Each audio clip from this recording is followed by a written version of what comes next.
Amigos, muy buenas tardes. Ya estamos con ustedes nuevamente con su programa Miremos al Ecuador y al Mundo. Como siempre, un abrazo fraterno, solidario y grande para todas las personas que nos siguen a través del canal de la Unión Nacional de Periodistas Núcleo de Guayas. Y como es de costumbre en este programa, siempre están mirando lo que sucede en el Ecuador y en el mundo. Pero no para criticar solamente, sino para observar, mirar y contribuir para que las cosas mejoren tanto en el país y a nivel mundial. Porque la crisis es planetaria, hay tantas cosas negativas que actualmente acosan a la humanidad. Por ello, en esta ocasión, en este programa, vamos a mirar, vamos a observar la historia del Ecuador, la historia pasada, que la deberíamos tomar como ejemplo para las futuras generaciones que aporten para que en este país las cosas cambien. Porque en toda la vida, en todos los procesos y en todos los campos de la humanidad, siempre hay gente que está luchando para que las cosas cambien y que no sigan siendo como es, llena de injusticia, de tantas cosas malas que a través del tiempo ha acosado a la humanidad, pero han habido personas, luchadores, personajes que han aportado con la historia. Hoy vamos a tratar el tema sobre 3 luchadores por la transformación revolucionaria del Ecuador. ¿Quiénes son ellos? El doctor Alfonso Quijano Cobos, el doctor Elías Muñoz Vicuña y el señor Jorge Reynos Mateos. Ellos aportaron mucho para la transformación de este país, para lograr que este país sea un Estado más justo, más democrático. Esa fue su lucha de ellos y hay que tomarla para que algún día el Ecuador sea un Estado justo, solidario. Por ello celebramos la compañía en nuestro programa de la máster Lolita Quijano Maridueña, hija del doctor Alfonso Quijano Cobo. Lolita es una luchadora social de toda la vida. Ella ha cogido y asumió la bandera del papá, la lucha por una sociedad mejor. Lolita es máster y psicóloga y siempre está su trabajo destinado a la sociedad, destinado al servir al pueblo, y también fue maestra. Ella también fue docente de la Universidad de Babahoyo, Cruz de los Ríos. Tiene una rica trayectoria en el quehacer por la lucha, por el aporte para que este país mejore, que son sueños e ideales de grandes personajes. Lolita, bienvenido a nuestro programa y cuéntanos, usted que tiene el honor, podemos llamar histórico, de ser la hija de ese gran luchador como fue el doctor Alfonso Quijano Cobos. Ayer hubo un acto en la biblioteca municipal, donde ahí se lanzó un libro que trata sobre la historia de estos 3 personajes. Lolita, y ella es directora de la Fundación Alfonso Quijano Cobos, quien hizo que se presente este libro, donde detalla la historia de estos grandes hombres ecuatorianos. Y Lolita, como directora de la Fundación Alfonso Quijano Cobos, realizó un acto de presentación de esta obra, que le recomendamos a todos los ecuatorianos, a todos los jóvenes, leer esta obra, porque aquí está la historia verdadera de nuestro país. aquí está la presentación de una lucha que han tenido los pueblos a través de conquistar derechos. Y por ello, Lolita, bienvenido a nuestro programa.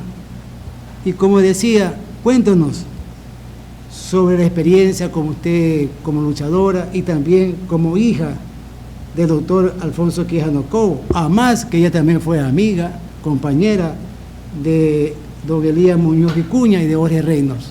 Lolita, bienvenido a nuestro programa. Bueno, muy buenas tardes, compañeros del programa Mirando al Ecuador y al Mundo, en particular al compañero Sauro Cisnero, periodista, comunicador social. Esta conversación me recuerda mucho que ciertamente los nombres de aquellas personalidades que el día de ayer recordamos en una presentación significativa que se cristaliza en un texto que se denomina Tres luchadores por la transformación revolucionaria del Ecuador. Este hecho es importante destacar que para poder efectuar este evento tuvimos que coadyuvar la participación de importantes organismos de organizaciones obreras, de artesanos, de movimientos políticos como es el Partido Comunista del Ecuador y de familiares de uno de los compañeros aquí, que es el compañero Elías Muñoz, que tienen una estructura denominada Archivo Histórico Muñoz, así como de parte de la Sociedad Hijos del Trabajo, representados por el presidente Rodrigo Changa, y también con la participación de otros activistas, como el caso del compañero periodista Orlando Sotomayor. Esta importante actividad que alguien me decía que hacemos homenaje a personas que vivieron el siglo pasado. Ciertamente ellos les tocó vivir el siglo pasado, pero no por eso esa trayectoria de estas personalidades deja de estar vigente. Es más, porque el Ecuador, como es el que estamos viendo hoy, no ha superado aquellas inequidades que aquellos luchadores mostraron durante el transcurso de su vida, particularmente caso de mi padre, defensor de los trabajadores, sin horario y sin costos mayoritarios, así como Elías Muñoz, que siendo un historiador e investigador dejó para las futuras generaciones testimonios de esa lucha de organización del pueblo, tanto hombres y mujeres en el campo y la ciudad, y incluso el movimiento indígena.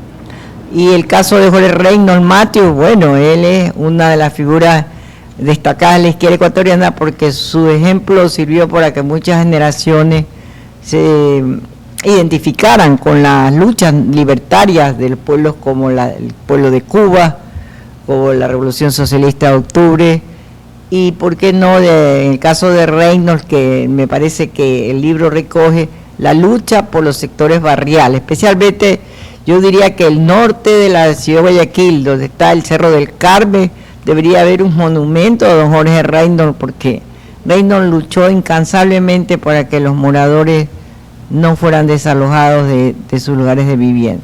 Entonces quiero decir que aquí han coadyuvado bastantes factores ideológicos, históricos, investigativos y también afectivos, porque la familia es la que da la continuidad a estas personalidades en la defensa o en recordatorio o en la actividad.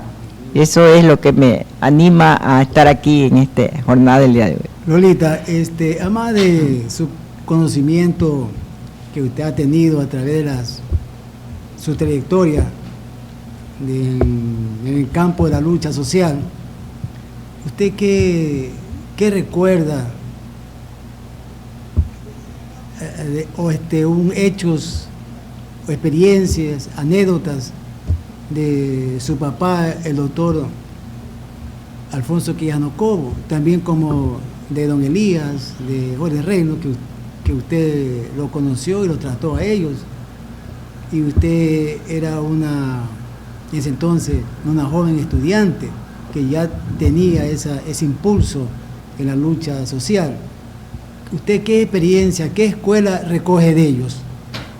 Bueno, en el caso de mi padre, yo recojo su ética para trabajar los temas de su profesión.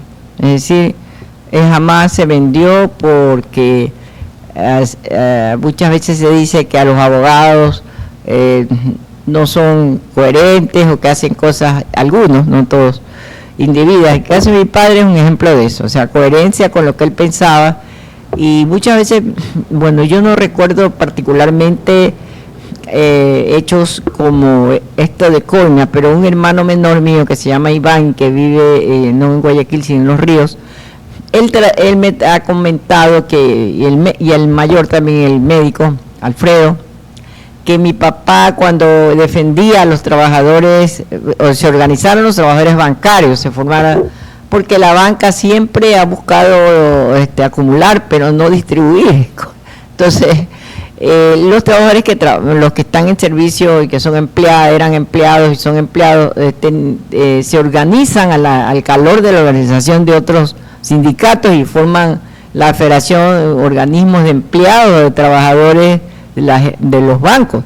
Y uno de esos bancos que ya en este momento no está activo, el gerente se acercó a nuestro padre, eso me comenta mi hermano, y le ofreció una vivienda en la playa y un vehículo, porque él conocía que a mi papá le gustaba mucho la playa, ir a la costa, y mi papá no dudó en sacarlo de la casa donde vivíamos nosotros, muy enojado con este gerente que era una personalidad en el mundo de la finanza. Y ese hecho nos determina que cuando las personas tienen compromiso y tienen ética, no está de por medio lo material. Mi hermano decía, bueno, de este personaje no se acuerda nadie, ni siquiera los propios que él defendía. En cambio, de nuestro padre aún nosotros nos acordamos y las futuras generaciones. Entonces, como hecho anecdótico en la parte laboral. Y en la parte ya como formación, como padre, era muy exigente para que hiciéramos las tareas educativas, porque él decía que quien no estudia o no lee, no tiene futuro. Y esto lo hacía para que nos preocupáramos de temas, no de lo que le pasaba al vecino. En la hora del almuerzo llegaba, nos sentábamos todos, como que fuera una cena formal, pero era porque traía siempre un tema social o un tema cultural, y sobre eso debíamos de comentar. Entonces nos acostumbramos a que la hora del almuerzo con él era un evento, y cuando a veces él viajaba, al regreso de sus viajes que hacía por trabajo organizativo, debíamos de informarle a él las cosas buenas que estábamos haciendo por nuestras vidas. Entonces, nadie podía pasarse el día el día de hoy con los aparatos estos de la tecnología. Hubiera sido algo tremendo para la educación. Seguramente nos hubiera confiscado los celulares, estoy casi segura, porque él decía que si lees, tienes un mundo que conocer, y que te da un bagaje de una sensación de estar en algo, ¿no? Y entonces empezar la literatura, los aspectos culturales, las experiencias de otros lugares, todo eso hacía que nuestra cotidianidad sea siempre con algo nuevo. Y claro, él además de eso siempre estaba siendo arremetido por la derecha, siempre estaba, cuando había movilizaciones era seguro que a él lo iban a apresar, y eso era tremendo también para nosotros, pero esa era la vida que estuvimos en el periodo que él vivió, y luego salía y conversábamos de lo difícil que era para alguien estar en prisión, es más, si era por un asunto político, aunque también se condolía de los delincuentes o de quien hacía algo ilícito, porque decía que esas personas no habían tenido la oportunidad de hacer su vida en el campo de lo productivo, ¿no? Miren ahorita la importancia que usted nos acaba de narrar sobre esa anécdota y esa escuela, tanto en la familia como a nivel social, su papá le impartía a ustedes. Fíjese la corrupción, mire, él se molestó por ese intento de coima, cuando hoy vivimos una sociedad, un país completamente corrupto, donde la corrupción prácticamente ha arropado y ha agobiado al Ecuador. Y en plano general podríamos decir que prácticamente es la mayoría que se va hacia ese estigma de la corrupción. Y por otro lado, usted hablaba del trato, de la conversación, de la discusión que tenía con él. Ahora vemos una juventud completamente desubicada, una juventud que solo sabe el TikTok, una juventud que en su mayoría como que la tienen controlada, manipulada, y no piensa en los problemas que ataje al país. Antes, eso no quiere decir que seamos viejos, que estemos llorando el pasado, pero se veía que había un sentimiento de protesta de los jóvenes, por ejemplo. La Universidad de Guayaquil era un referente histórico, académico, científico en la lucha. Ahora la universidad las castraron totalmente. Entonces, Lolita, ¿usted qué mensaje le daría a la juventud? ¿Qué mensaje usted le daría al pueblo ecuatoriano cuando ya estamos próximos a unas elecciones, ya el 9 de febrero, donde hay que elegir un nuevo mandatario y el país sigue igual, solamente los candidatos es una ofertan, llegan al poder, no lo cumplen, su mayoría? ¿Cuál es su visión en ese plano, en la política nacional y también en el comportamiento de la nueva juventud ecuatoriana?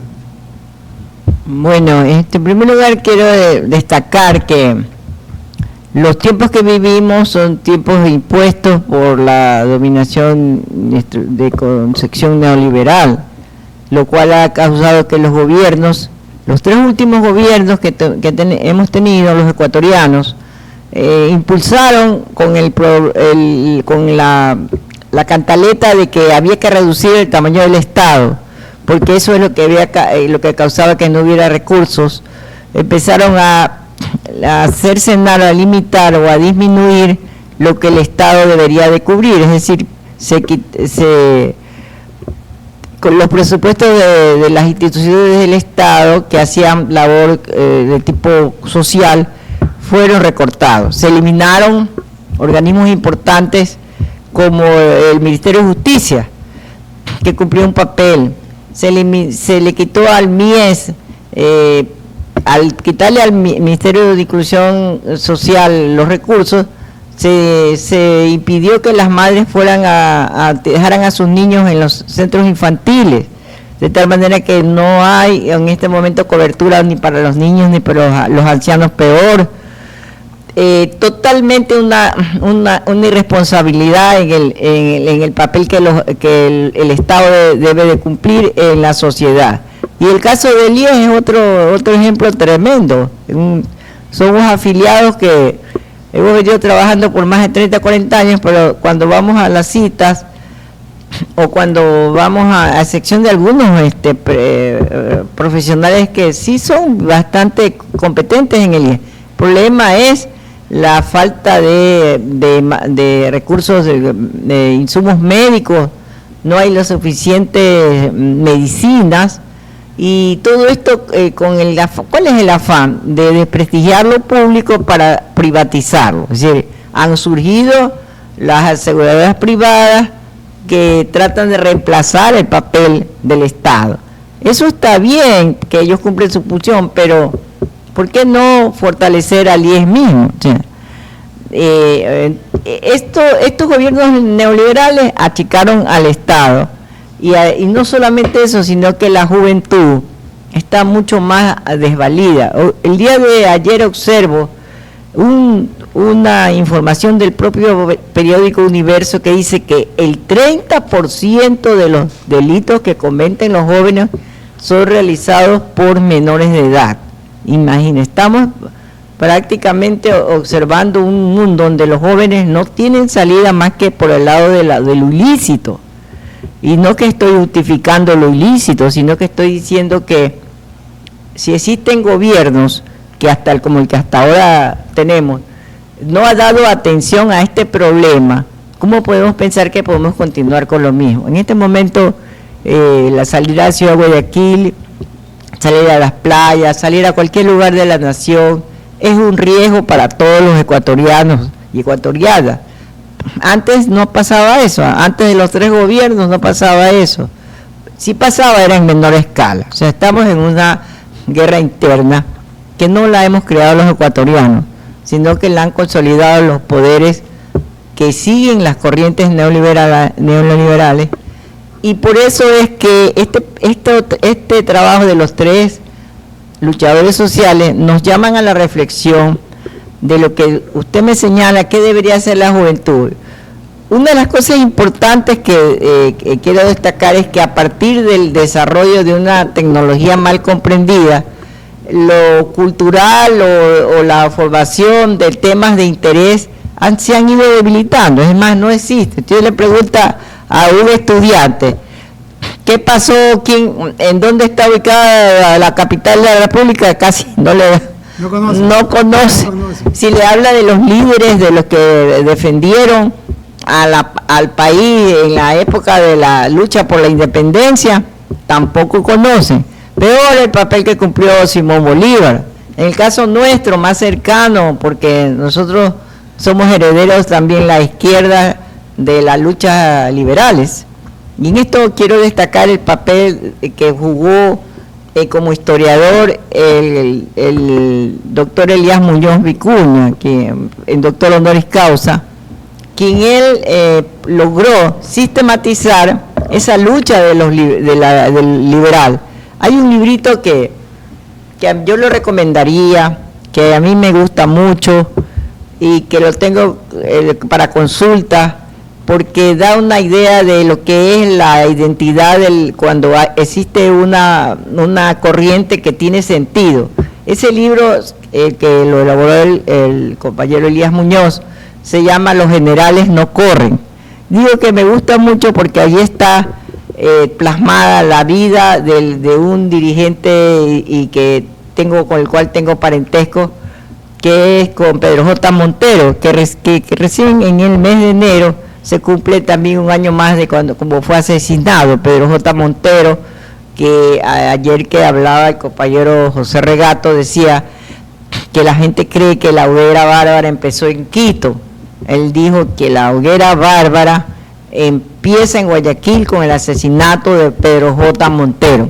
Y a propósito de eso, van a haber eventos en estos días a los cuales les pido a la ciudadanía, a los que están escuchando, que se acerquen, que asistan, que participen, porque eso es lo que nos va a sacar del oscurantismo que nos tiene sometidos los medios de comunicación, que obviamente sostienen pues a los que hasta ahora nos siguen gobernando.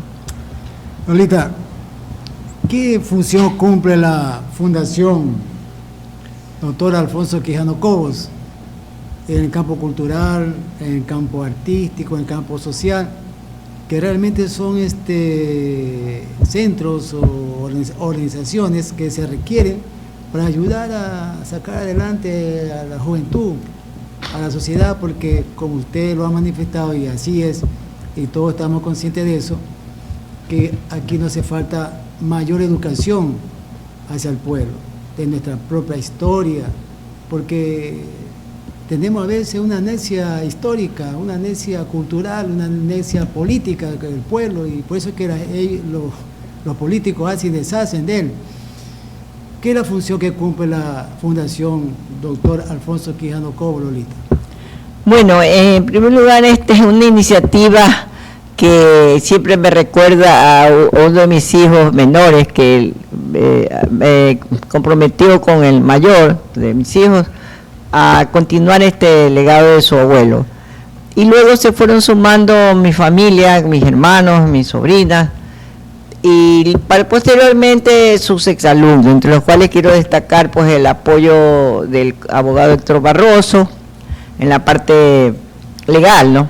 Y también los que ahí se necesitaba tener un determinado número de socios, entonces hicimos este esfuerzo por la legalidad de esta corriente.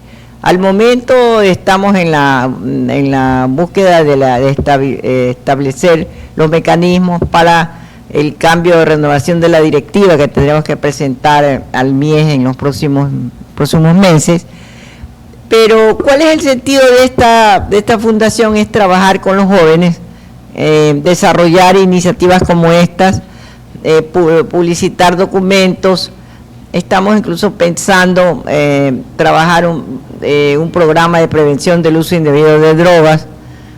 También trabajar algo que tenga que ver con la recreación, el aprendizaje de ajedrez, en el caso de los niños, los jóvenes, y vamos hacia tal vez la consecución a futuro de otro tipo de proyectos que involucren a otros organismos. En este momento, gracias al apoyo también del historiador, compañero que edita la editorial Claridad, el compañero Miguel Cantos, ha sido posible la recopilación de estas biografías. Es decir, también iríamos trabajando este tipo de documentos. Yo estaría pensando en digitalizar este trabajo para hacerlo más actual, ¿no? Porque en este momento los que leemos en físico somos pocos ya, pero sí se podría pensar en algo más activo para las generaciones. Con este mismo material tal vez a dinamizarlo más.